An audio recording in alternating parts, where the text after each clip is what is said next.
meeting is now live. Right.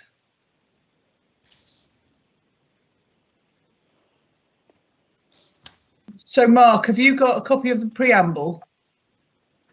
No, I haven't. No, I've just got the agenda. Well, if we start, Pete Bamford, if you've got a copy of that, can you read the sort of instructions out, please? Yeah. Good morning, everybody. We're having difficulty getting the chair into the remote meeting, so I'm going to read out the introduction to the meeting in his absence while we try to link him in. So, good morning and welcome to this meeting of the Shropshire's Great Outdoors Strategy Committee. The chair, Alex Carlson-Taylor, is still trying to access the meeting. We are obliged to inform you that this meeting is being live streamed and recorded. Members of the public will be able to hear the audio of the meeting and view the papers shown on the screen. This meeting is being held using remote technology, and should any committee member experience technical difficulties during the meeting, they should immediately ring the support telephone number they have already been supplied with. Everyone is requested to mute their microphones unless asked to speak. Please only use the chat function to indicate the desire to speak. Do not use it for anything else. The chairperson will interpret the council's existing standing orders in light of the requirements of remote participation, with advice from the monitoring officer prior to making a ruling. At the start of the meeting, the chairperson will ask members of the committee to confirm their presence and any disclosable interests they have in any of the items on the agenda. The chair will ask everyone invited to speak during the meeting, including members of the committee and officers, to introduce themselves each time before they speak. We will now turn to the agenda. So at this stage, I'll hand over to the Vice Chair, who has a copy of the agenda in front of them. Thank you. Hello, everyone. I'm Mark Weston. I'm the Vice Chair of the forum, the Strategy Board, and welcome to this virtual meeting, and well done for attending. Peter, do we have any apologies for absence? Yes, Chair. We have apologies from Lee Chapman, Stuart Pickering and Andrew Wood. Peter, could I ask you just to do a roll call of the members who are here so that everyone knows who is attending, please? Because I don't have the list in front of me.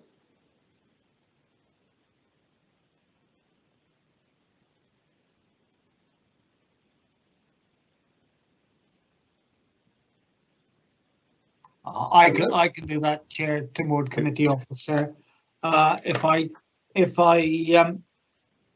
can ask each member to indicate whether they're present and whether they have any interests to be declared at the same time.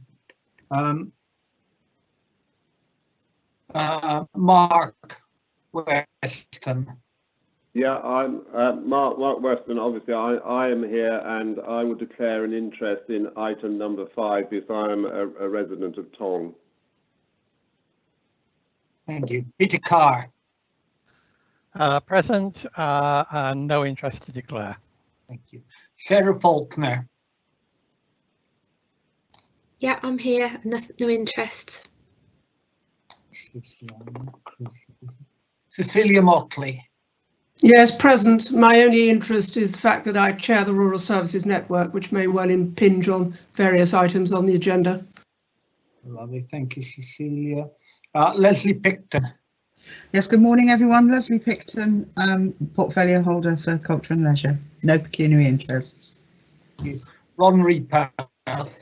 Good morning, everyone. Ron here. No pecuniary interests. And Jack Taverner. Jack was here. Oh, Jack appears to have gone again, but that's the roll call done. Thank Thank you very much, Tim. I think that moves us on to public question time. Have any questions been received? No, there's no public questions, Chair. As that takes us on to minutes of the last meeting. They're attached for confirmation. That's the meeting of the 6th of February. Does anyone have any comments on those? I give apologies for that meeting, so I wasn't present.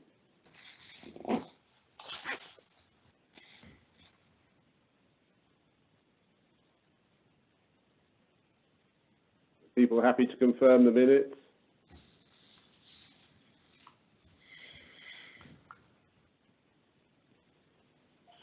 Yes, I'm happy. Ron. Yes, I'm happy, Peter Carr. Thank you very much. That takes us on to item 5, which is the Bradford Estate access proposals. Tim, how are we going to deal with this?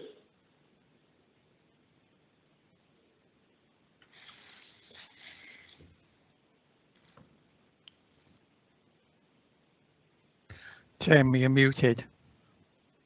Sorry, Peter. Sorry, Chair, I was muted. Alexander Newport from Bradford Estates is present and will take us through the presentation, and then members will have an opportunity to ask questions at the end.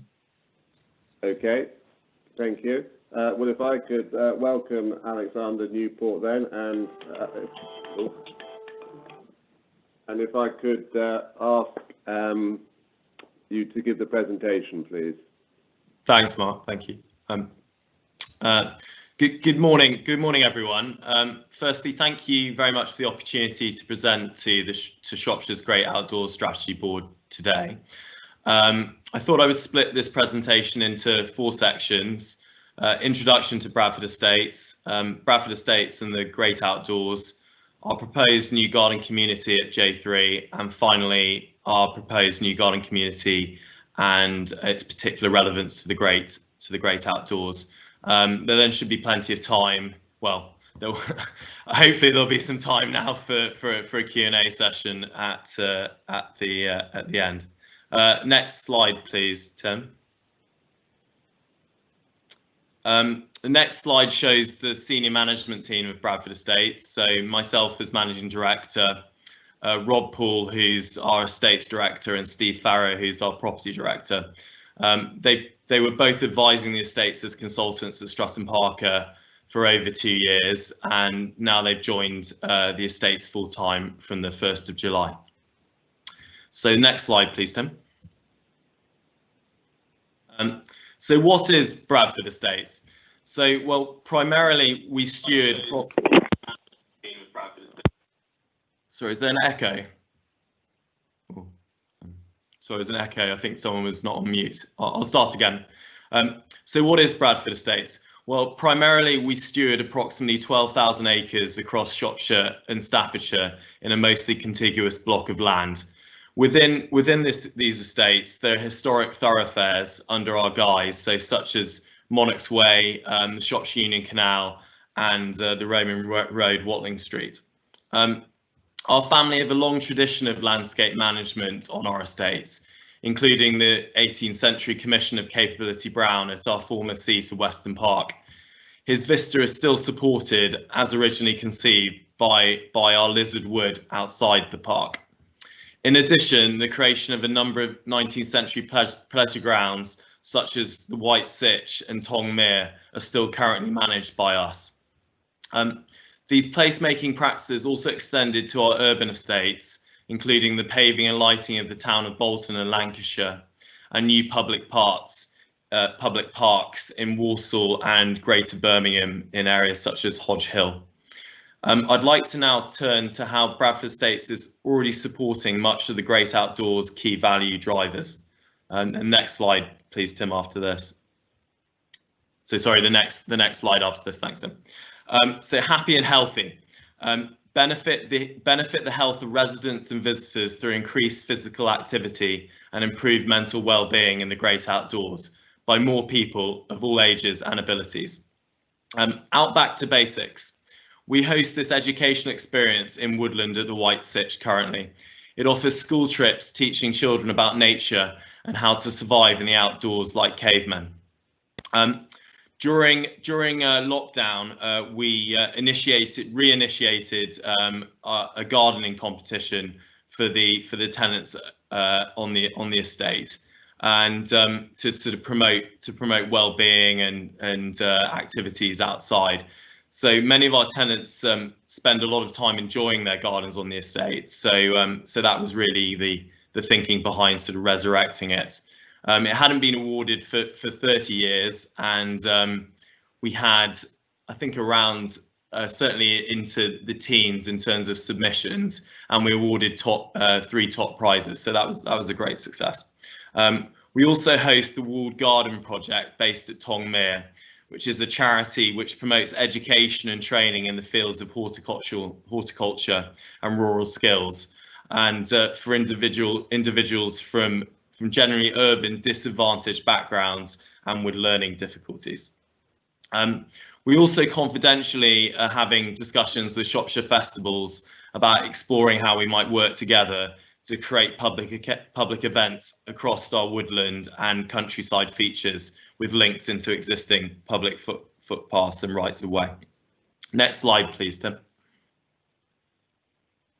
Prosperous.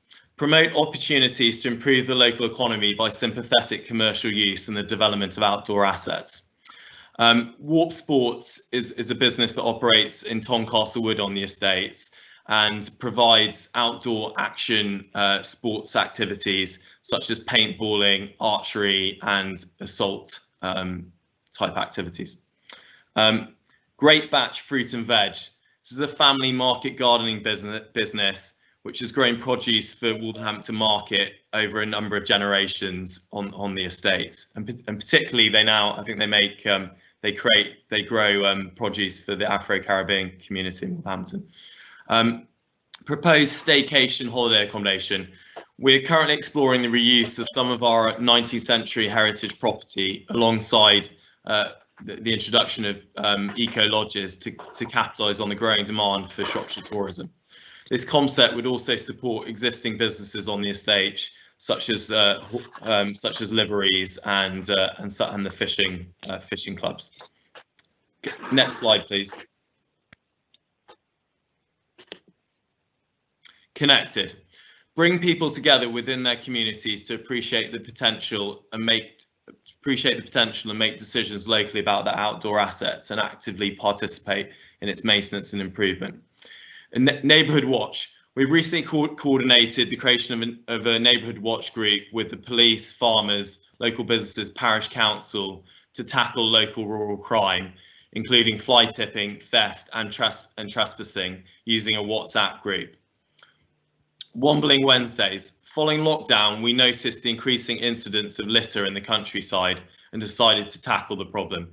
We've therefore formed a staff group to promote outdoor exercise in conjunction through litter picking, and this was inaugurated at Blimmel Common, a hamlet on the estates, hence Wombling Wednesdays. Blimmel allotments. Over lockdown, we offered new and existing allotment holders rent-free use for the whole year, again to promote well-being. Next slide, please. Cherished. Conserve and enhance special places that are important for nature, heritage and people. Our transition to regenerative farming. We've recently taken the decision to move to a more sustainable farming system on the estates, which is underpinned by focus on soil health, a reduction in synthetic inputs, continuous plant cover and enhanced ecology management. This will usher in rejuvenated hedgerows, greater densities of flora and fauna, and reintroduce local livestock breeds.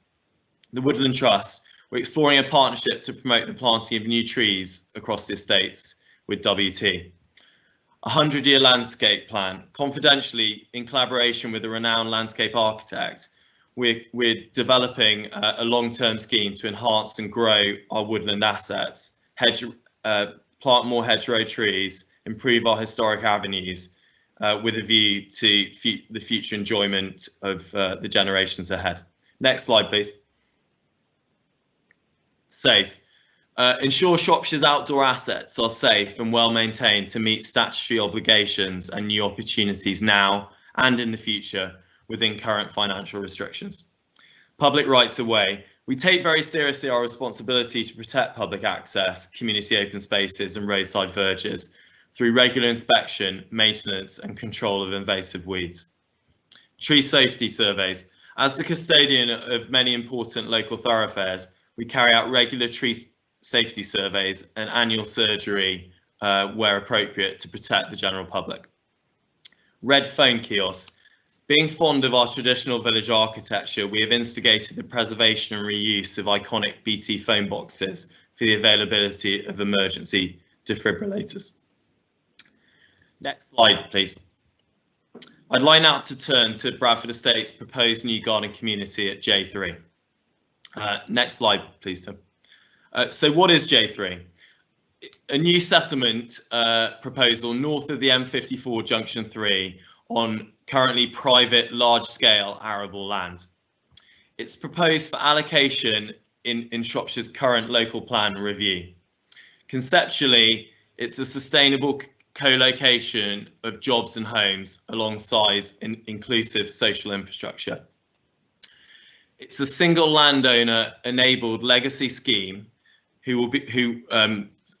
led by Bradford Estates, who will steward it through from concept to delivery to operation with integration into the wider estate's footprint. The proposals are enshrined in a 21st century net zero carbon vision. Next slide, please. Turning to the detail of the J3 master plan, it was designed from the off with a net zero carbon vision in mind. It offers 3,000 homes across 4 garden communities. It will also bring forward 50 hectares of employment land for around 7,000 to 8,000 new jobs. Within the employment area, there will also be a training and skills hub. And we're currently having a conversation with the University of Wolverhampton about potentially having a footprint campus there as well. Alongside this will be small business SME incubation space. Also, it will be supported by digital and remote working infrastructure, all the more important since the COVID crisis. The proposals also include a primary healthcare facility, 2 primary schools and a secondary school, and further community facilities, including retail and leisure space. This will all be supported by sustainable pedestrian, bicycle and bus links to the local Cosford railway station. The proposals include 510 hectares of public open space, as you can see from the amount of green space on the plan, and which will be accessible not only to residents and visitors at J3, but to existing local communities as well. Next slide, please. What does a net zero carbon vision mean in practice? Well, in monetary terms, it's a 40 million investment in making the new community net zero carbon with solar power, high levels of insulation, and EV charging points, to name but a few. This commitment will support Shropshire Council in responding to its climate change emergency and reducing the county's carbon footprint. It also builds on Shropshire's regional leadership in the use of solar power. The new community will be powered entirely by renewable electricity, partly from sympathetically utilising the roof space of its high quality design property, for example. Finally, next slide please. Finally, I would like to set out how our proposed new garden community supports the great outdoors. Next slide please. Forgive me, but I've highlighted 2 overarching aims to set the scene. The review of the local plan for Shropshire offers opportunities to develop new access and green space, working with planners and developers. A joined up master planning approach would help ensure these opportunities are grasped to the benefit of residents and businesses in the new developments and existing communities. The second aim is we have the opportunity to design nature and outdoor activity into new developments and improvements to our urban environments at little or no extra cost.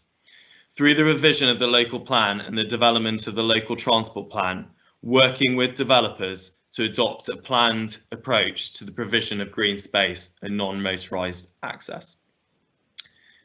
Next slide, please. The benefits of the garden community model feeds into this. It prioritises local movement by walking, cycling, and other sustainable forms of public transport. Safe, seamless travel without the need to get in a car. It also reduces commuting distances by combining new homes with new jobs and community infrastructure. When there is need to use a vehicle, electric vehicle and hydrogen fueled transport links will allow connection to the local railway station. It also supports an increased frequency of public transport services to existing nearby communities in the local area. Next slide, please. At a very high level, we will provide a significant 510 hectares of public open space, accessible to new and existing local communities, with potentially enhanced biodiversity through taking land out of cultivation, extensive new tree and hedgerow planting, cessation of commercial woodland production, and the restoration of the endemic watercourses. Next slide, please. This will materialise into the first ever public access to the 222-acre Lizard Wood as a significant new woodland amenity. A new country park of 150 acres created from hitherto large arable lands alongside the old Roman road of Watling Street. New local parks of 54 acres providing existing and new residents with recreational facilities and playing pitches. 7 acres of new allotments for the production of locally grown food and to encourage the use of outdoor space. A 70-metre wide green corridor protecting Monarch's Way with new pedestrian safeguarding over the A41. Next slide, please. Alongside healthy transport links of a total of 10 miles of new safe walking and cycling routes, including 4.8 miles of shared cycle and footpaths on non-highway routes, a 1.3 mile foot and bridle path non-metalled along the foot of Lizard Wood, 3.9 miles of trails and tracks within Lizard Wood that would be made publicly available. In addition to our greenways and areas, there will be public access to blueways and natural features such as the River Worth and the Church Pool at Tong, amongst other restored watercourses and ponds. Next slide, please. To finish, I thought it'd be helpful to explore how J3 delivers against local, regional and national policy. The 25-year environment plan by DEFRA, improving the delivery of green space gains through the planning process and raising awareness of the economic benefits of the outdoors. Everyone active every day, Public Health England, encouraging regular physical activity. Strategic Enterprise Plan, March's LEP, promoting Shropshire as a business investment opportunity, building on individuals' quality of life, staff well-being and company reputation. Shropshire's economic growth strategy, developing the visitor economy, agricultural support following the exit from the EU, developing skills, improving quality of life, and ensuring attractive environments. Shropshire's local plan, better planning of meaningful green space and non-motorised access, new destination country parks, protecting environmentally sensitive sites. Shropshire's health and well-being strategy, harnessing the power of the outdoors to increase physical activity, address mental health issues and help people stay independent for longer. Local transport plan for Shropshire, encouraging walking and cycling. Shropshire Council corporate plan, helping deliver across the board resilient communities and healthy people and prosperous economy. Thank you very much for your time and ready to answer any questions. Thank you, Alexander, for that presentation. I think you said that you are prepared to take some questions now. Yeah. Can I, before we do that, can I just ask Tim, has the chair been able to join the meeting yet?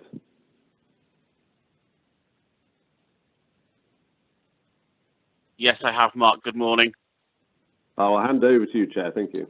Thank you very much. Thank you very much to the Vice Chair and officers for filling in, and apologies the connection issues at my end. Alexander, thank you very much for that presentation. It's fascinating. Unfortunately, I'm watching it on one screen and listening to it on the phone, so I think I probably caught all of it. Can I ask the committee officer if we have any questions for Alexander, please? There's nothing on the chat showing. Chair, I've dialed in, and I have some questions, if that's possible at some stage. Of course, Mark, please go ahead. Alexander, on this forum, I wear an equestrian hat, and various Secretary of State for Transport have indicated that routes within cycling and walking strategies should provide for equestrians as well. So it's slightly disappointing that there are so many cycling and walking routes proposed and not so many equestrian routes, and I wonder what your proposals are for including equestrians, because at the moment I think Tong Parish actually has more horses than residents within the parish. And another question, your commitment to public rights of way and the iconic Monarch's Way. You'll be aware that the Monarch's Way that runs from Tong up Hubble Grange isn't currently in the best states of repair, and I wondered what the estate's proposals were for bringing that up to a use that will make it convenient for walkers to use this iconic route. Yeah. So to answer your first question, so I mean, I see no reason why the sort of 3.9 miles within the Lizard Wood cannot be open to equestrian users as well. And then I think in terms of the 4.8 miles, which I mentioned in the presentation, I think we just need to do some more detailed work to understand whether it can be fully open to equestrian as well. So I think there's certainly from our side, there's no reason not to want to support equestrian use through the site, and I think we just need to do some more sort of detailed work. Will come out through sort of further master planning to that end. In terms of sort of to the current sort of repair of Monarch's Way, we are actually exploring also the idea of sort of managed equestrian access through our in-hand farming area, which is adjacent to Monarch's Way. So we're in sort of discussions with a couple of the liveries on the estate, and now we've made the decision to take our in-hand farm in hand. We'll be appointing a farm manager shortly in January, and we can sort of start to sort of take those proposals sort of forward as well. So I think the plans for the sort of improvement of the walkability of Monarch's Way north of Tong would sort of come into that sort of initiative. Thank you very much, Alexander. Cecilia, I understand you have a question. Yes, thank you very much. Thank you, Alexander, for that presentation. Could you just give us an idea of the time frame and priorities for this? It is an absolutely huge scheme that you're proposing, and I just wonder where are you starting, and are you confident that you can actually deliver all this in the first place? Well, in terms of where we are today, I mean, we've made submissions to the to Reg 18 of the Shropshire Local Plan last September, and we've made further submissions on September the 30th of this year. In terms of where to start, I mean, we've done an initial master planning exercise, which you've seen the master plan in the sort of presentation, and obviously it's publicly available from last year. the sort of next steps are to see how Shropshire Council responds to that. The initial works we've done is to clear any obstacles to the development coming forward, and we don't believe there's anything in terms of we've covered it. We've looked at archaeology, sort of flooding, heritage assets. We don't feel there's any constraints to prevent the development coming forward, and that's been as part of our proposals. If we were to get allocation into the local plan, the next step would be to consider, I mean, we scoped out initially the infrastructure cost, but the next steps would be to start to put more detail onto that. We have had initial discussions with Homes England about providing initial cash flow funding for the development up front, because obviously there's a large commitment at the start to fund the infrastructure before any income revenues would be generated. Homes England love the proposal of co-location of homes and jobs alongside community infrastructure. So they have said sort of privately that that this would be something they'd be interested on the basis if it was allocated by Shropshire Council. Wouldn't want to prejudge that. So that's hopefully that sets out a rough outline of how we plan to take it forward. Thank you very much, Alexander. And Peter, you had a further comment, I believe.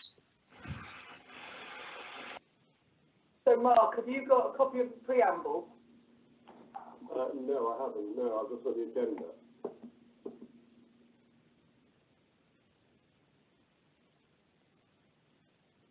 Peter, did you have a comment? Hi. Sorry, I'm muting. There's a fair amount of farmland lost to this. What grade of farmland is it, please? It's grade 2 and grade 3. Thank you. And Claire, you had a question. Hi, Alex, Claire Featherstone, Culture, Leisure and Tourism Manager from Shropshire Council. We certainly welcome the, if this proposal was to go ahead, that 510 hectares of new green space is phenomenal in terms of helping deliver the Great Outdoor Strategy as you've outlined. I'm just curious as to how that will be designed and managed. So that's a very good question. I mean, the way that we are sort of stewarding this is that we are, we're promoting ourselves. We don't have any partners. We're the master developer here. So the idea is that we would stay from conception to delivery to operation and look at forming a sort of a development corporation sort of type model, which has been done at Letchworth Garden City and sort of Welwyn, and that would have local politicians involved, local groups, a residents association, and we would look to manage it through that sort of auspice. And in terms of how it would be maintained, we'd want to talk to Shropshire Council about that in more detail and look how there's a lot of public open space. We can use it maybe for events and other uses to generate income to help maintain the open spaces as well. But that would have to be more detailed discussions in due course. Okay, thank you. Thank you, Alexander. I have a question from Jack Taverner, who unfortunately is dialing in and out of the meeting depending on connection issues. So how are Bradford Estates intending to safeguard your vision through the planning process? Presumably it'll be phased and independent developers will deliver it. What is being done to preserve the vision once control is lost, and how will the vision be maintained? And how are Bradford Estates going to ensure it happens when developers are considering commerciality requirements? Well, sort of, first of all, is to take a step back. I mean, we don't have any developers involved at the moment. We are a master developer. I have experience of 15 years in commercial property sort of industry, so I have track record in delivering large scale, high quality development.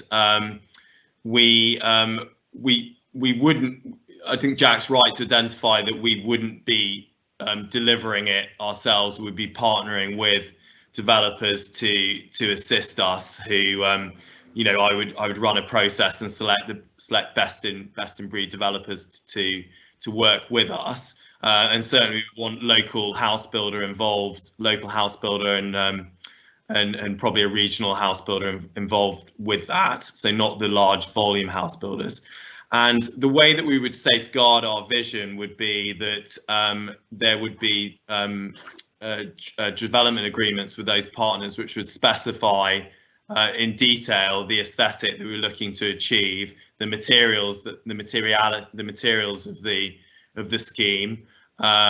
There's going to be detailed master planning done if we were to get allocation, even before that anyway, to set out the master plan of where all the built assets will go, and there will then be restricted, because we'll be retaining some of the land of the scheme that was not built on. We retain that to ensure that we have covenants over the users of the property going forward to maintain the use and aesthetic of the scheme. So we intend to stay in throughout and make this a development that we and the local community can be proud of.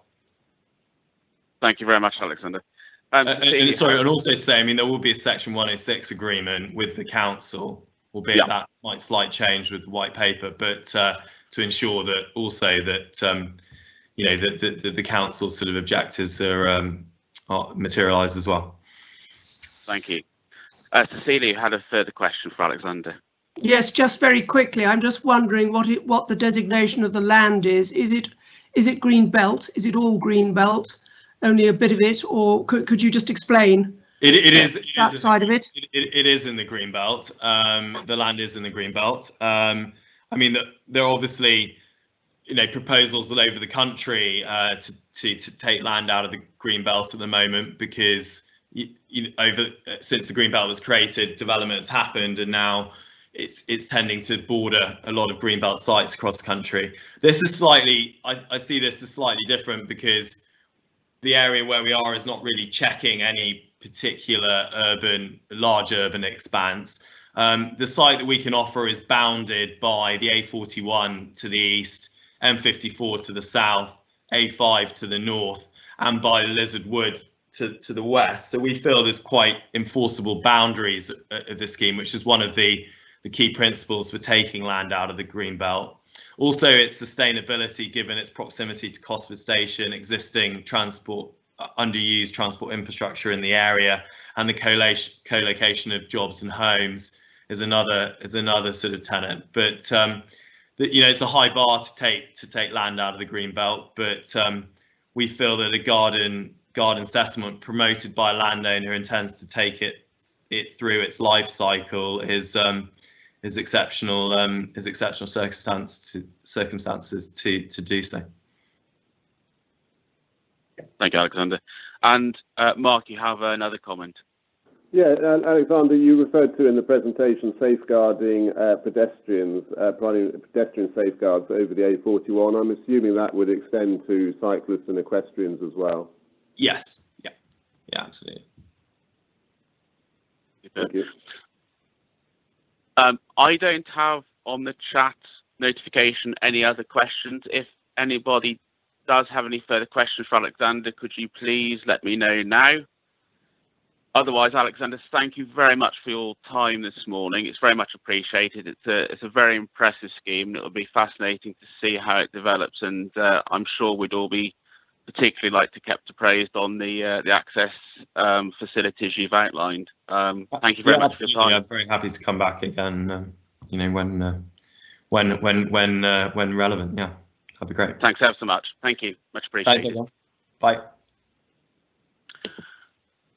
Excellent. On to item 6 of the agenda, the cultural strategy, which is out for public consultation. Could I ask the relevant officers to introduce themselves, please, and we can move on to this agenda item. Thanks very much. Thank you, Alex. Claire Featherstone here, Culture, Leisure and Tourism Manager for Shropshire Council. At our last meeting, or in fact over the last couple of meetings, I think we've talked in more detail about the cultural strategy. I don't envisage saying a lot about it today, other than we took it to Shropshire Council Cabinet on the 5th of October. It was enthusiastically agreed to put this out for public consultation. The consultation is live and will go through until the 5th of January. So there's plenty of time for people to absorb that and make any comments or suggestions, and those will be welcomed. This is a partner strategy, so it's not a Shropshire Council as such. We've merely facilitated the process, and the strategy as it stands has been the result of extensive engagement with other partners and businesses within the culture, leisure and tourism remit. Julie, I don't know whether, did you manage to get the link for the consultation? I did email it to you. Ah, great. You could just click on that.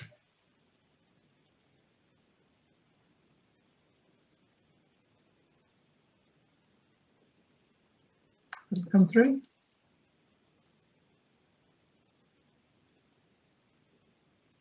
Sorry, Claire, I'm having some problems accessing it. I'll try accessing it in a different way. So I can share my screen if that's acceptable, but I guess that won't show up on the... Bear with me. Okay, no problem. Leslie, while Julie's doing that, did you want to add anything from a cabinet perspective? No, only to reiterate, Claire, Councillor Leslie Picton, Portfolio Holder for Culture and Leisure, only to reiterate that it was very enthusiastically received. There was a lot of big plaudits actually for the way that the strategy had not only been put together, but in the language that it uses within the strategy. I think it's fair to say it is aspirational. You know, it's not an easy strategy. You know, sometimes you see these things and you think, well, actually they're doing that now. This is not the case. I think what makes this really important is that it was put together with a wide variety of external partners, very important external partners.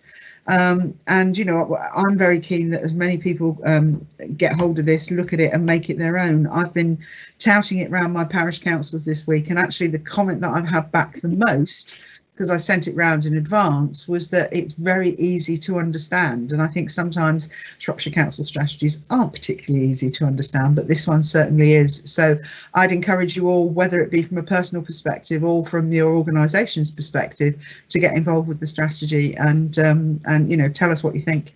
Thanks, Claire. Thank you, Leslie. Julie, if you just drop down to the bottom of that article, there is a link through to the consultations. Get involved pages. Would you like me to click on that? Please, sorry, yes. And if you go down to the bottom of those, because there are a few out at the moment, please note that the leisure strategy and the community and rural strategy are both also out for consultation at the moment. It's that Vibrant Shropshire at the bottom there, Julie. That's it. If you click on that one.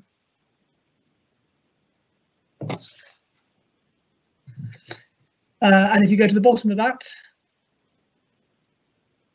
and just go to the first document there, this is the strategy itself. So if you just flick through some of those pages, Julie, just to give people a flavour, it was very much designed as a public-facing document, and as I say, a partnership document. So I'm pleased, Leslie, that the response has been that it's easy to understand. It's ambitious, and at the moment, obviously, as with the coronavirus pandemic, the delivery of this is going to be interesting. But with it being a 10-year strategy, we do hope that we will be able to deliver it in that time scale. So has anyone got any questions?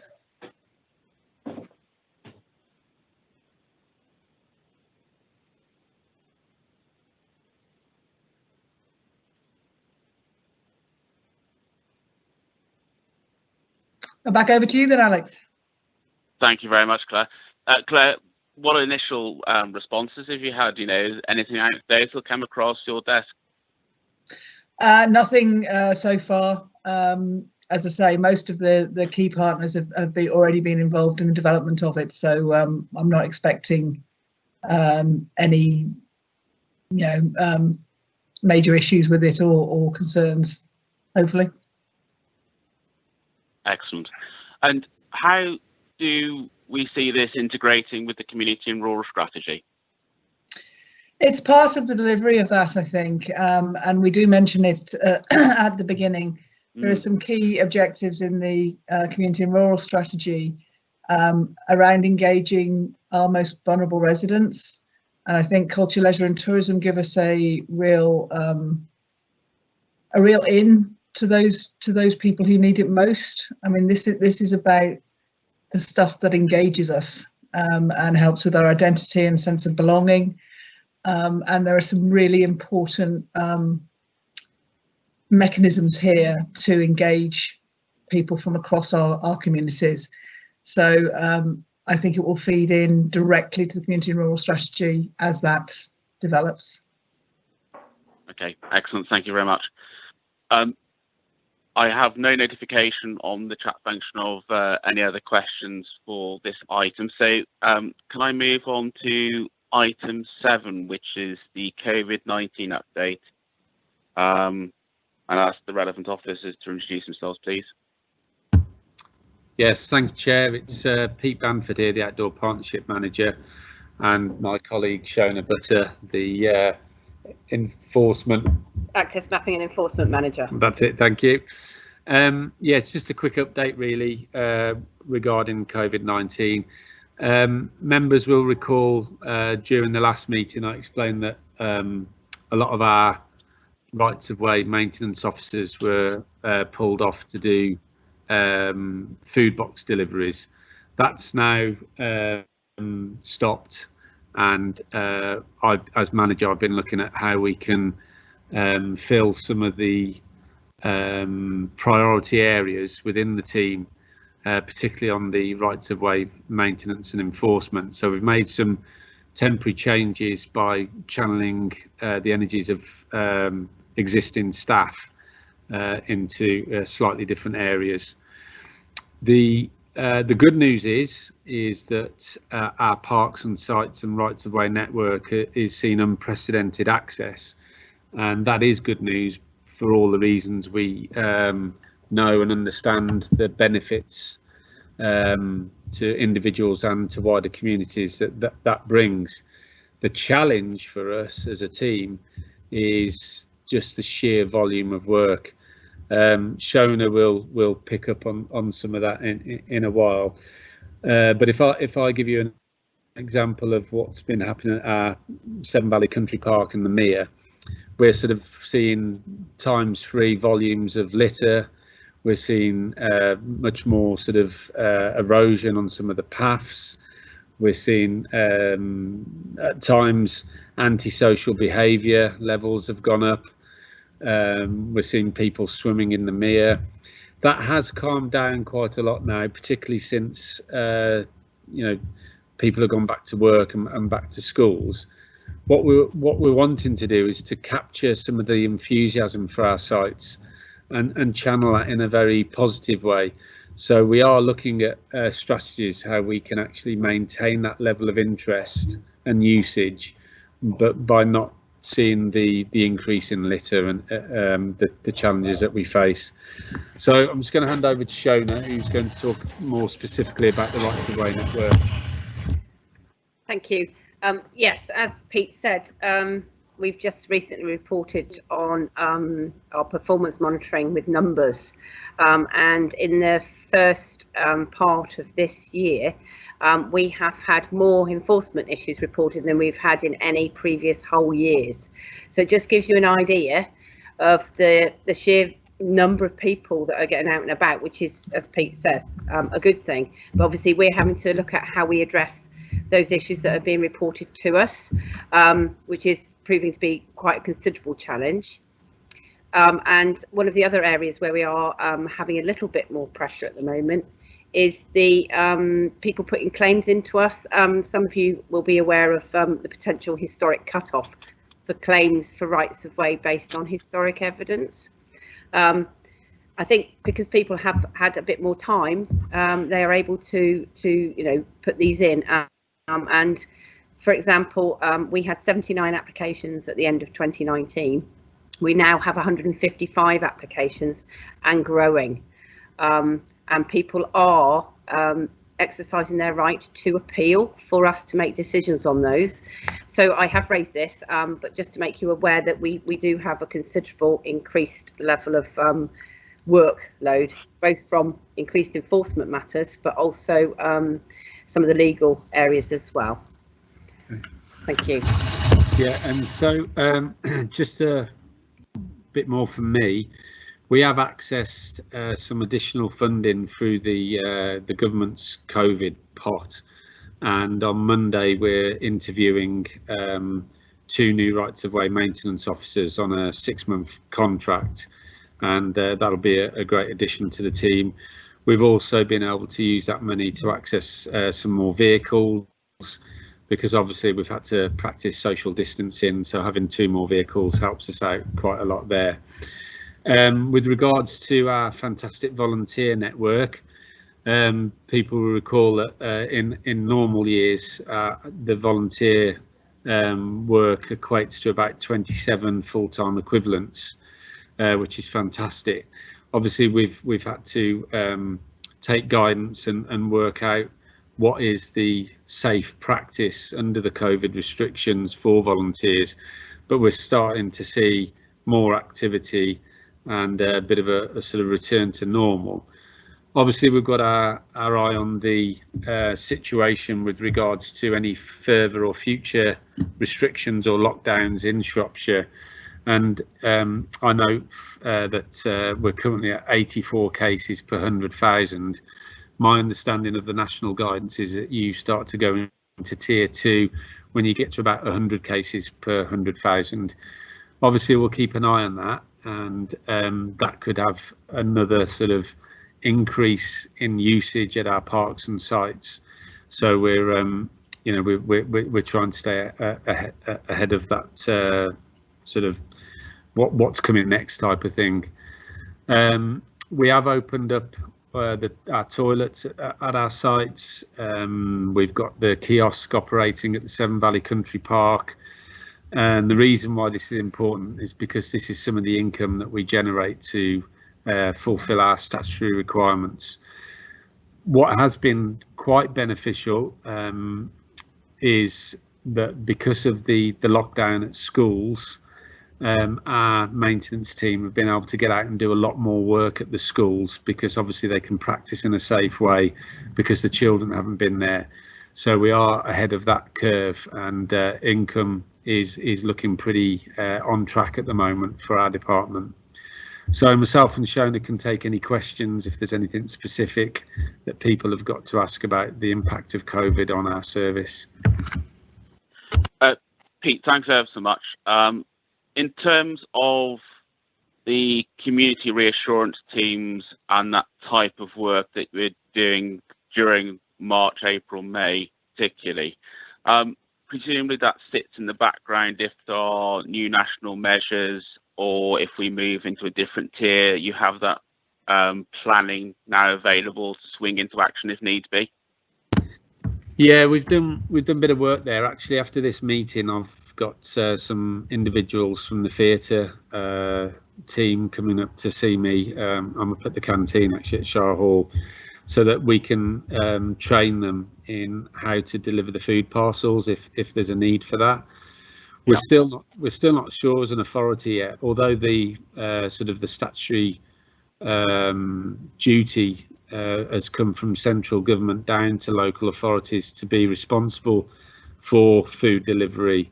Since sort of the end of March, we've delivered over 1,000 food parcels throughout the county.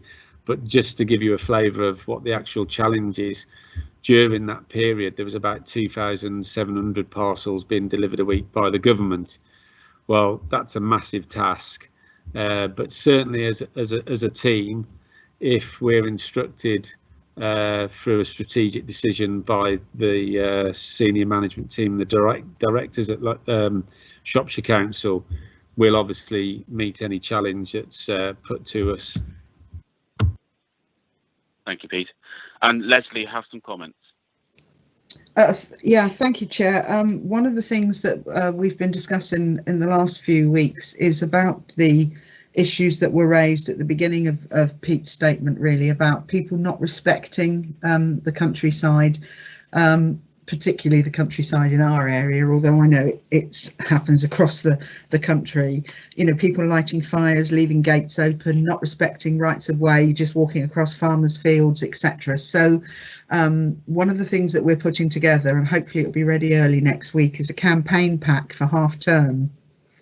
And it's a sort of toolkit, really, which allows individuals and organisations to help us get the message out there about respecting our areas. So, you know, in terms of its historic fabric as well, I know there's been some interesting issues around some of our historic sites. So that will be coming out early next week. And one of the things that Claire and I was going to do today actually was say to everybody, would you be willing to put it out through your networks as well? Because obviously the more of us that are putting out that message, the stronger that message becomes.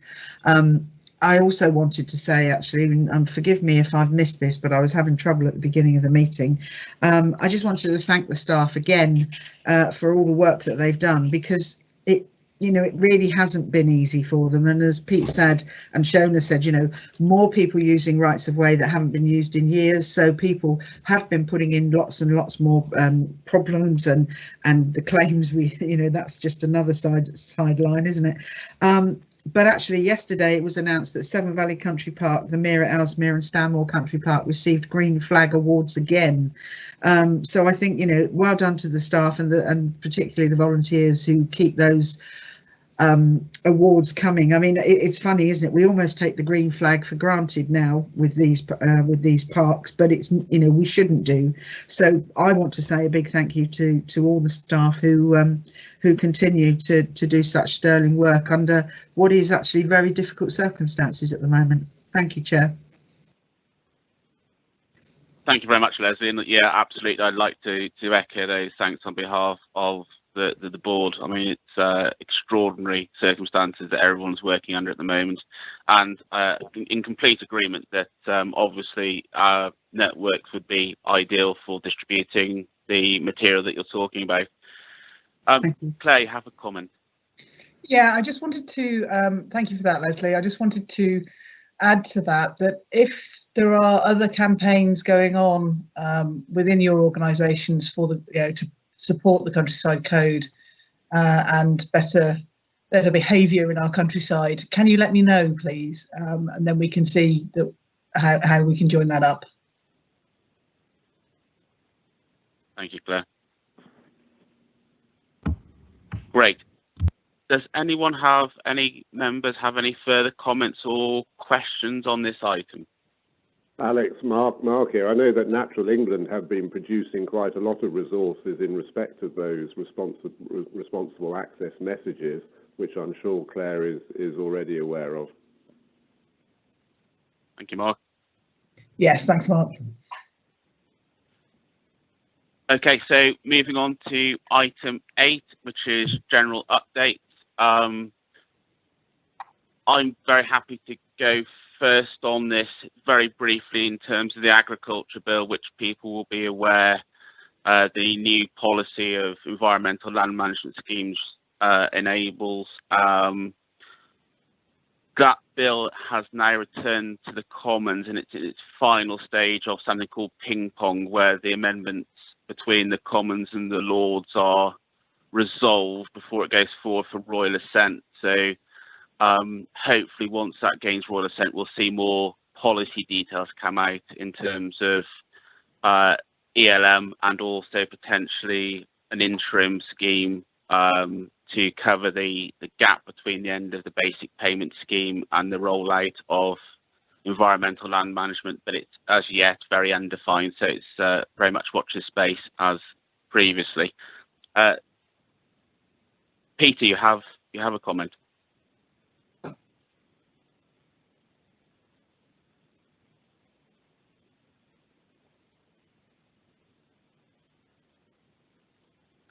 Having trouble with me on mute. Yes, in terms of the Ramblers,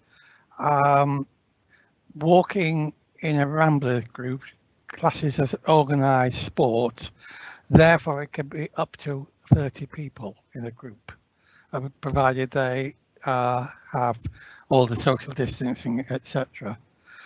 However, most groups are organising walks of much smaller numbers, typically 12, 14, that sort of number, just for information. Okay. Thank you, Peter. And Claire, did I see that you had an update as well? Yes, I just wanted to confirm with everybody that at the last cabinet meeting on the 5th of October, we also it was agreed that 4 new local nature reserves should be designated. These are at Nescliffe Country Park, Clannamunnock Heritage Area, Paul's Coppice and Lith Hill. And the team are working through the requirements with Natural England to just make sure that happens. Thank you, Claire. Any further updates from members? Hi, it's Sarah Faulkner from the National Farmers Union. Hi, Sarah. Just got 2 items really. The first one is we've had a huge number of calls nationally over the summer. A lot of that is relating to public rights of way issues and also people using the countryside, and a lot of the issues that we've already covered really, but it has dropped off a bit, but those issues are still ongoing. The other thing that I just wanted to flag to you was the NFU and the CLA have both called for an amendment to the Highways Act to allow for the temporary diversion of public footpaths where there are livestock in fields. So there's quite a bit of information on our website, which is nfuonline.com, which just gives you some information about what it is that we're calling for. But really, there's two main strands to it. One is health and safety, because there have been a number of incidents this year, and I think because of the amount of people that have been out and about this year, that's really brought the issue to the fore. So it would give farmers more flexibility in terms of managing livestock and public rights of way, because I think the feeling is that the current system isn't flexible enough to enable people to make the most of the grazing that they have. So just to urge you to have a look at that one really. And then in terms of the communications, yeah, we'd definitely be interested in helping out with that, because we've got our own sort of countryside access communications programme, which is already ongoing. Sarah, thank you ever so much. Any further comments from committee members? Alex, Mark here, just to say that the British Horse Society did submit an objection to the Flax Mill CPO so that the bridleway link could be maintained, and it's good that that has now been accommodated. So we have withdrawn our objection as that objection has been met.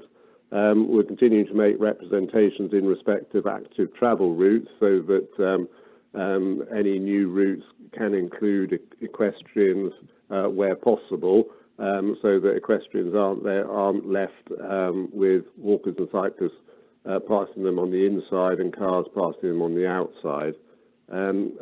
You've also referred to elms. We're making representations in respect of elms so that the new system can include payment to landowners and farmers in respect of the provision of access and also the maintenance of that access. And we continue to lobby in respect of road safety issues as regards equestrians. Thank you very much, Mark. If there aren't any further updates from members, the date of our next meeting is 4th of February at 10 o'clock. And thank you very much for everyone's attendance this morning in various forms, and hopefully we can smooth the technology out for the next time we meet. And so with that, I shall close the meeting. Thank you very much. Thank you. Thanks, everyone. Thank you, Chair. Thank you. Bye-bye.